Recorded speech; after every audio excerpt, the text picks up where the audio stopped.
बिस्मिल्लाहिर्रहमानिर्रहीम अस्सलाम वालेकुम रहमतुल्लाहि वबरकातुहू। नाज़रीन, एक तो आज जो है वो पाकिस्तान आर्मी की जो अस्करी क़यादत है वो तब्दील हो चुकी है। जो हमारे आर्मी चीफ थे जनरल कमर जावेद बाजवा, वो माजी का हिस्सा बन चुके हैं और नए आर्मी चीफ जो हैं जनरल आसिम मुनीर जो हैं उन्होंने कमांड संभाल ली है। इसके ऊपर हम आपके साथ बात करेंगे, लेकिन उससे पहले जो है वो दो बातें आपके साथ करनी है। एक तो मौलाना फजल रहमान का कल का जो बयान है वो सामने आया है। उसके ऊपर मैं कल जो है वो वीडियो बना रहा था, लेकिन जो है वो थोड़ी मसरूफियात ज़्यादा थी, इस वजह से उसके ऊपर जो है वो वीडियो में बना नहीं सका। उसके ऊपर कुछ बातें करेंगे और फिर उसके बाद जो है वो दूसरी अहम इमरान रियाज खान ने एक स्पेस किया है 2 दिन पहले, उसमें उन्होंने कही है और उन्होंने एक कैंपेन चलाई है कि तमाम पाकिस्तानियों ने अरशद शरीफ के कत्ल के ऊपर जो है वो chief justice of Pakistan supreme court को खत लिखना है कि आप जो है वो इस कत्ल पे जो है वो सो मोटू एक्शन लें, आप इन मामलात के ऊपर सो मोटू एक्शन लें, इनमें जो है वो आप मुदाखलत करें, आप इनकी इंक्वायरी करवाएं और इस तरह से आप इनकी इंक्वायरी करवाएं ताकि अरशद शरीफ के जो अहल खाना जो हैं, जो उनकी फैमिली है, वो आपकी कार्रवाई के ऊपर, आपकी जो कमीशन जो जो भी आप बनाएं, जिस तरह से आप कार्रवाई करवाएं, जिस तरह से आप जो है उसके ऊपर तहकीकात करवाएं, आपकी तहकीकात के ऊपर अरशद शरीफ की जो फैमिली है वो मुतमईन हो। तो जब जिस तरह से वो मुतमईन होगी, उस तरह से आप जो है सारे मामले की जो है वो तहकीकात करवाएं। इसके ऊपर इमरान रियाज खान ने ये कहा है कि पूरे पाकिस्तानियों को आप जो है वो खत लिखे सुप्रीम कोर्ट ऑफ पाकिस्तान को। खत में आप ये चीज लिखें, ये जो अरशद शरीफ का कत्ल हुआ है कीनिया के अंदर, ये क्यों हुआ, किस तरह से हुआ, किसने करवाया, किस वजह से करवाया, उसके ऊपर आप तहकीकात करवाएं और उस तरह से आप तहकीकात करवाएं जिस तरह से अरशद शरीफ फैमिली की जो जो अरशद शरीफ की जो फैमिली जो है वो उन तहकीकात के ऊपर जो है वो मुतमईन हो। उस तरह से आप उनके कहने के ऊपर आप कमीशन बनाएं, उनकी कहने के आप ऊपर आप तहकीकात करवाएं जिस तरह से वो मुतमईन हो। तो इस पे आप जो है वो चीफ जस्टिस ऑफ पाकिस्तान को खत लिखें, सुप्रीम कोर्ट को आप खत लिखें, उसकी कॉपी जो है वो आप जिसको भी भेजना चाहें, जिस भी प्लेटफॉर्म पे आप भेजना चाहें, चाहे आप जो है वो सारे पाकिस्तान को भी उसकी कॉपी भेज दें, चाहे आप जो है वो आर्मी चीफ को भी उसकी कॉपी भेज दें, चाहे वो इंसानी हकूक की जो तंजीमें हैं आप उनको भी उसकी कॉपी भेज दें। लेकिन सबसे अहम और सबसे सबसे पहले और सबसे जरूरी, chief justice of Pakistan supreme court को अपने खत लिखना है कि अरशद शरीफ का जो कत्ल हुआ है उसके ऊपर आप जो है वो साफ और शफाफ तहकीकात करवाएं और जो किरदार इस जो है वो कत्ल में मुलव्वस हैं उनको जो है वो आप कानून की गिरफ्त में लेके आए। तो तमाम पाकिस्तानियों ने ये खत लिखना है, सुप्रीम कोर्ट को लिखना है और फिर उसकी एक वीडियो छोटी सी बना के इसको आप सोशल मीडिया पे किसी भी प्लेटफॉर्म पे, जो प्लेटफॉर्म आप इस्तेमाल करते हैं उस पर आप इस वीडियो को डाल दें ताकि तमाम पाकिस्तानी जो हैं, वल्लाह आलम कितने हजार या कितने लाख खत हमें जो है वो लिखने पड़ेंगे, तो उसके बाद हमारे जो चीफ जस्टिस साहब हैं इसके ऊपर एक्शन लेंगे। वरना तो अगर उन्होंने पहले एक्शन लेना होता तो कब का वो एक्शन ले चुके होते। इसलिए आप जो खत लिखें, तुम हो कि जो कीनिया के अंदर अरशद शरीफ का कत्ल हुआ है उसमें कौन मुलव्वस था, पाकिस्तान में अरशद शरीफ के ऊपर 16 एफआईआर इससे ज्यादा किसने करवाई हैं, पाकिस्तान में रहने की जगह अरशद शरीफ के ऊपर किसने तंग की है, पाकिस्तान से निकलने पे अरशद शरीफ को किसने मजबूर किया, फिर जब वो दुबई में जाके रहे, वहां पे वो मुकीम थे, वहां से उनको किसके कहने पे निकाला गया, फिर वो कीनिया में क्यों गए, किसके कहने के ऊपर गए, किसने उनको कीनिया पे जाने पे मजबूर किया, फिर वहां पे जाके उनका कत्ल किया गया। फिर कत्ल से पहले ना जाने उनके साथ क्या कुछ जो है वो हादसा पेश आए हैं, जिसमें उनका जो पोस्टमार्टम हुआ था उसमें जो है वो सामने आया था कि उनके ऊपर तशद्दुद किया गया।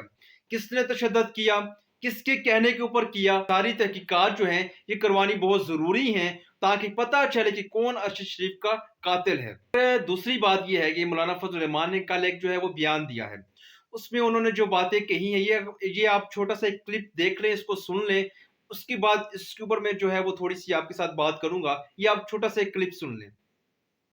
नौजुबिल्लाह, ऐसे ऐसे लोग कि जो कहते हैं कि अगर हमारी मां के साथ जिना करेगा तब भी हम उसको वोट देंगे।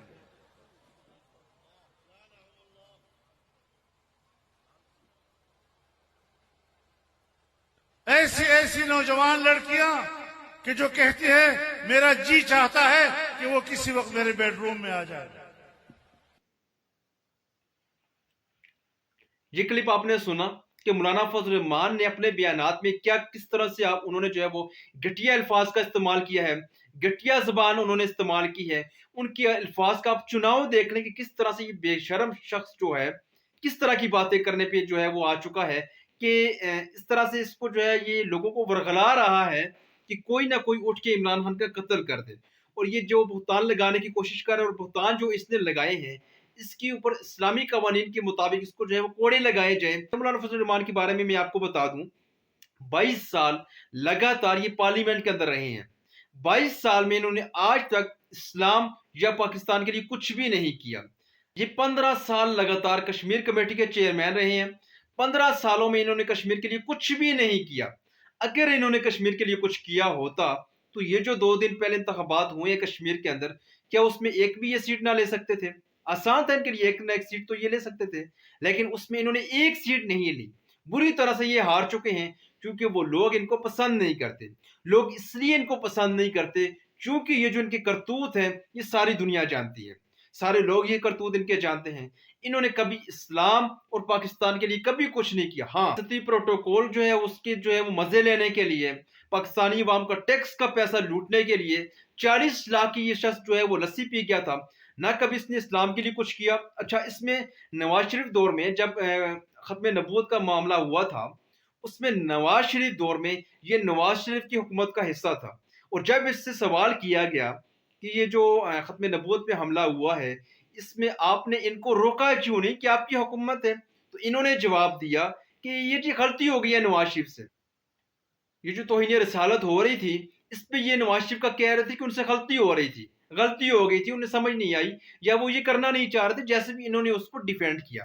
اور عمران خان نے جس نے عملی طور پہ اسلام کے لیے کام کیا، پاکستان کے لیے کام کیا، اقوام متحدہ کے اندر جا کے اسلام کا جو ہے وہ انہوں نے جو ہے وہ نعرہ بلند کیا، اقوام متحدہ کی اندر جا کے انہوں نے دنیا کو یہ چیز بتائی ہے کہ اسلام اور دہشت گردی 2 الگ چیزیں ہیں، اسلام کا دہشت گردی سے کوئی تعلق نہیں۔ پھر انہیں یہ چیز بتائی ہے، پوری دنیا کو انہوں نے یہ چیز بتائی ہے، اور اس کو جرم قرار دے دیا گیا ہے کہ کوئی بھی شخص رسول پاک صلی اللہ علیہ وسلم پہ حقے نہیں بنا سکتا۔ تو یہ پہلے جرم نہیں تھا، آپ کوئی بھی جو ہے وہ پوری دنیا سے اٹھ کے جو ہے کوئی بھی یہ کام کر سکتا تھا۔ آپ پاکستان میں جو مرضی آپ کریں، آپ احتجاج کریں، آپ ریاستی جو عمارتیں ہیں ان کو آپ آگ لگائیں، جلاؤ گھیراؤ کریں، آپ اپنے ملک کا آپ نقصان کریں، خود کو آپ جو مرضی کر دیں، ان سے انہیں کوئی فرق نہیں پڑتا۔ پھر بھی وہ لوگ اٹھتے تھے اور توہین رسالت کر دیتے تھے، رسول پاک صلی اللہ علیہ وسلم کی توہین کر دیتے تھے، ان کے اوپر جو ہے وہ حاکے بناتے تھے۔ لیکن عمران خان جب آئے ہیں انہوں نے ان حقوں کے اوپر پابندی لگائی ہے، انہوں نے اقوام متحدہ میں جا کے یہ چیز بتائی ہے کہ رسول پاک صلی اللہ علیہ وسلم ہمارے جو ہے وہ آخری نبی رسول ہیں، ہمارے دل کے بہت قریب ہیں، اس لیے ان کے اوپر یہ جو خاکے بن رہے ہیں اس سے ہمیں تکلیف ہوتی ہے، ان کو آپ بند کریں۔ انہوں نے یہ چیز کہی ہے۔ کیا مولانا فضل الرحمان نے دنیا کے کسی بھی پلیٹ فارم پہ یا چاہے قومی اسمبلی میں آپ کہہ لیں ان کو کہ کیا کبھی انہوں نے اسلام کے لیے کچھ کیا ہے؟ جو 22 سال یہ حکومت میں تھے، ان 22 سالوں میں پاکستان کی تعلیمی نصاب کے اندر سے لفظ جہاد کا خاتمہ کیا گیا۔ کیا انہوں نے اس چیز کو کبھی نوٹ کیا؟ کیا یہ جو مسجدوں میں اذانیں بند ہو رہی تھیں، کیا انہوں نے کبھی نوٹ کیا کہ مسجدوں میں جو ہے وہ اذانیں بند ہو رہی تھی، یہ جو خطبے ہو رہے تھے ان کے اوپر پابندی لگا دی گئی تھی؟ ہوا تھا نا یہ سب کچھ؟ تو مولانا فضل الرحمان اس دوران حکومت کا حصہ تھے، انہوں نے کبھی اسلام کے لیے کچھ نہیں کیا، کبھی انہوں نے پاکستان کے لیے کچھ نہیں کیا۔ قائد اعظم کو یہ کافر کہتے تھے اور اسلام کو صرف یہ سیاست کے لیے استعمال کرتے تھے، کبھی یہ قائد اعظم کے مزار کے اوپر نہیں گئے ہیں۔ اسلام کو دہشت گردی کے ساتھ جوڑا گیا، یہ چپ تھے۔ پاکستان کی جو تعلیمی نصاب تھا ہمارا 10th کلاس کی جماعت تک ہمارا جو نصاب تھا اس کے اندر جہاد کے اوپر مضمون ہوا کرتے تھے، وہ تمام مضمون ختم کیے گئے، لفظ جہاد کو ٹوٹلی طور پہ ختم کیا گیا۔ اس دوران مولانا فضل الرحمان جو ہے یہ ہمارے جو حکومتیں تھیں ان کا حصہ تھے، چاہے کسی کی بھی حکومت ہو۔ پختونخوا کے لوگوں کے اوپر ڈرون مارے جا رہے تھے، امریکہ وہاں سے اٹھ کے آ کے یہاں پہ حملے کر رہا تھا، مولانا فضل الرحمان نے کبھی زندگی میں ان ڈرون کے اوپر بات نہیں کی، امریکی غلامی کے اوپر بات نہیں کی۔ اس میں انہوں نے بھی کمیشن لیا تھا، یہ جو ڈرون مارے جا رہے تھے اس میں انہوں نے کمیشن لیا تھا، تبھی تو یہ خاموش تھے۔ اس کے اوپر کشمیر کمیٹی کے یہ 15 سال چیئرمین تھے، کبھی انہوں نے کشمیریوں کی بات نہیں کی۔ جو ظلم ہو رہا تھا، جو انڈیا کی جو ریاستی دہشت گردی کشمیر کے اندر ہو رہی تھی، ابھی بھی ہو رہی ہے، اس کے اوپر کبھی انہوں نے بات نہیں کی۔ کبھی انہوں نے انڈیا کے بیانات جو پاکستان پہ آج ہم حملہ کر دیں گے، ہم کل حملہ کر دیں گے، ہم یہ کر دیں گے، ہم وہ کر دیں گے، جو انڈیا بیانات دیتا تھا، کبھی انہوں نے ان کا جواب تک نہیں دیا۔ تو یہ جو ہے وہ آج اس طرح کی زبان جو استعمال کر رہے ہیں صرف اور صرف اپنی سیاست کے لیے، सियासत क्या है इनकी कि किसी ना किसी तरह मैं हुकूमत में आ जाऊं, मैं हुकूमत भी हुकूमत इन्हीं की है। बस इन्हीं इनकी टोटल जो सियासत है वो यही है कि मैं इक़्तिदार में रहूं, मैं इक़्तिदार के मज़े लेता रहूं। ना तो इसके बाद इन्हें इस्लाम की कोई फ़िक्र है, ना इन्हें इन्हें जो है वो पाकिस्तान की कोई फ़िक्र है। तो ये जो घटिया अल्फाज का इन्होंने इस्तेमाल किया है, ये इनकी टोटल जो इनकी सियासत है, जो इनके पास इल्म है, जो कहा जाता है कि ये 30 लाख जो उलमा हैं उनके वारिस हैं, ये इनकी करतूत जो है वो सामने आ चुके हैं। ये बुरी तरह एक्सपोज़ हो चुके हैं, इन्होंने खुद को खुद एक्सपोज़ किया है। जो इमरान खान को यहूदी एजेंट कहते थे, इनकी आप ज़ुबान देख लें कि किस तरह से ये जो है किस तरह के अल्फाज ये इस्तेमाल करते हैं, किस तरह के घटिया अल्फाज का ये इस्तेमाल करते हैं। रिजम चेंज ऑपरेशन हुआ था, मौलाना फजल रहमान इक़्तिदार में आए थे, तो ये जब सऊदी अरब गए तो वहाँ से खबर चली है कि सऊदी अरब के अंदर मौलाना फजल रहमान की इसराइली वज़ीर आज़म से खुफिया मुलाकात हुई है। ना कभी इन्होंने उसकी तरदीद की और ना कभी उसके ऊपर कोई जवाब दिया, ना कभी उसके ऊपर कोई बात की है। इसको जाने वाले इनके सपोर्टर, इनके जो कारकुनान जो है JUIF के, उनके लिए ये जो बातें हैं, सोचने की बातें हैं कि ये शख्स ना तो इसने इस्लाम के लिए कुछ किया, ना इसने पाकिस्तान के लिए कुछ किया। तो ये जो इनकी कारकुनान है, ये इसके साथ क्यों खड़े हैं। अब तीसरी और अहम चीज़ जो है कि हमारी जो आर्मी चीफ जो हैं वो तब्दील हो चुके हैं। जनरल आसिम मुनीर जो है वो हमारी आर्मी चीफ जो है वो मुकर्रर हो चुके हैं। उनके पास छड़ी चली गई है। अब से पाकिस्तान आर्मी की जो क़यादत है वो जनरल आसिम मुनीर करेंगे। अब आगे जो 2 से 3 हफ्ते हैं उसमें ये चीज़ वाज़ेह हो जाएगी कि ये जो जनरल आसिम मुनीर हैं, क्या ये पाकिस्तान के अंदर बाकायदा तौर पे या मुकम्मल तौर पे न्यूट्रल रहेंगे सियासत से।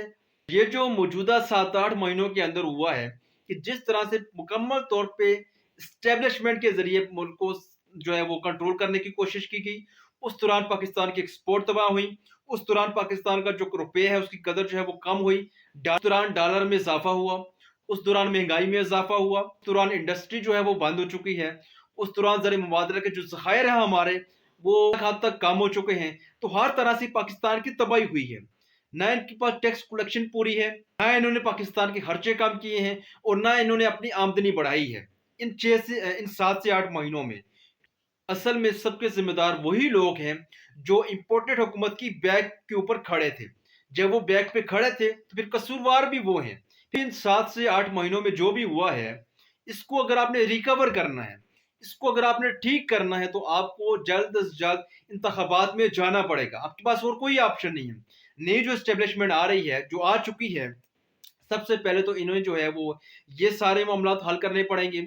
एक तो आपकी जो है वो अदारे की अवाम के साथ जो मोहब्बत है वो नफरत में तब्दील हो चुकी है, इसको आपने रिकवर करना पड़ेगा। उसके बाद माशी जो हालात है पाकिस्तान के, वो बहुत ही खतरनाक हद तक जो है वो हमारे ज़र मुबादला के जो ज़खायर हैं वो गिर चुके हैं। किसी न किसी तरह इंतखाबात का माहौल बनाना पड़ेगा। तमाम सियासी जमातों को इस चीज़ के ऊपर मुत्तफिक करना पड़ेगा, उन्हें मुत्तहिद करना पड़ेगा, तो कि हमारे पास इलेक्शन के अलावा कोई हल नहीं है। जब तक सियासी अदम इस्तेकाम ख़त्म नहीं होगा, तब तक मुआशी अदम इस्तेकाम ख़त्म नहीं होगा। जब तक मुआशी अदम इस्तेकाम ख़त्म नहीं होगा, तो पाकिस्तान आगे नहीं जा सकता। बल्कि पाकिस्तान जो है, अगर यही हालात रहे तो अगले 6 से 7 महीनों में या 8 महीनों में आप कह लें, या ज़्यादा से ज़्यादा आप 1 साल कह लें, उसके बाद पाकिस्तान के पास बचने का कोई रास्ता नहीं होगा। हम डिफ़ॉल्ट कर जाएंगे, हम उस जो है वो सतह तक चले जाएंगे, उस पॉइंट तक चले जाएंगे जहां से हमारे पास वापसी का कोई रास्ता नहीं होगा। खैर, अभी इस वक्त अगर हम इंतखाबात के अंदर जाते हैं तो हमारे पास वापसी का रास्ता है। हम इस दलदल से निकल सकते हैं। हम ये जो हमारे ऊपर जो है वो कर्जों का एक बोझ जो है वो बन चुका है, जो हमने कर्ज वापस भी करना है, माशियत भी ठीक करनी है, अदारे भी मजबूत करने हैं, एक्सपोर्ट को भी बढ़ाना है, आमदनी को बढ़ा के सारे जो हमने कर्जे लिए हैं वापस भी अगर करने हैं, तो इस सब के लिए सबसे पहले एक तो अदारे को, स्टेब्लिशमेंट को सियासत से न्यूट्रल होना पड़ेगा। हकीकी तौर पे न्यूट्रल होना पड़ेगा। ये नहीं कि हम न्यूट्रल हैं, फिर ये 7-8 महीनों में जो हुआ है ये सब कुछ सबको पता है। इसके ऊपर ज्यादा जो है वो बहस मैं नहीं करना चाहता। सबको सब कुछ पता है कि कौन सा किरदार कहाँ पे किसके साथ शामिल था। सबको सब कुछ पता है। जो है वो जल्द अज जल्द इंतखाबात की तरफ जाना पड़ेगा। जब हम इंतखाबात की तरफ जाएंगे, ये जो नई हुकूमत जो भी आएगी, फिर उसको IMF भी कर्जा दे देगा, वर्ल्ड बैंक भी कर्जा दे देगा, जो हमारे जो दोस्त ममालिक हैं वो भी उनके साथ खड़े हो जाएंगे, चाइना भी साथ खड़ा हो जाएगा। वरना ऐसी सूरत में जब अवाम हुकूमत के साथ नहीं है, तो दुनिया का कोई मुल्क, कोई प्लेटफॉर्म, कोई बैंक आपको कर्जा नहीं देगा। आपको जब कर्जा इस हालत में नहीं मिलेगा तो फिर आपके पास बचने का कोई भी ऑप्शन नहीं है। आपका मुल्क डिफॉल्ट कर सकता है, आपका मुल्क डिफॉल्ट कर जाएगा। जब आप इंतखाबात की तरफ जाएंगे, नई और स्टेबल हुकूमत आएगी तो दुनिया आपके साथ खड़ी होगी, वरना तो आपके पास कोई ऑप्शन नहीं है। तो ये जो हालात हैं, ये जो चैलेंजेस हैं, एक तो मुआशी